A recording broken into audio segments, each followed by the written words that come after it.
presentamos en exclusiva esta vivienda en El Moní, con un amplio recibidor, como podréis ver, y acceso lo que sería al comedor. Antes una habitación, comedor, ahora todo unido, con un acceso a un balcón que nos da a la calle desde una cuarta altura.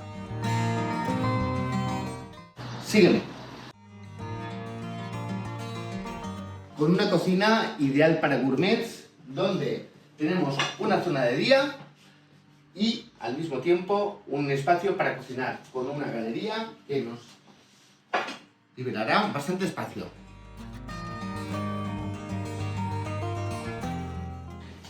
El pasillo está completamente aprovechado, porque nada más aquí tenemos el primer aseo, con ventilación hacia la propia galería. Continuando, aprovechando el hueco, dos grandes armarios, donde tenemos un buen fondo de armario y donde podemos almacenar todo aquello que nos exceda la casa.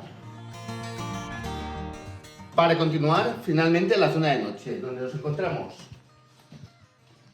la primera habitación doble, donde además accedemos a un balcón corrido que une las dos habitaciones, con un patio de manzanas bastante amplio que además nos garantiza la tranquilidad por la noche. Para acceder también a la habitación de matrimonio, con una cama atípicamente de obra.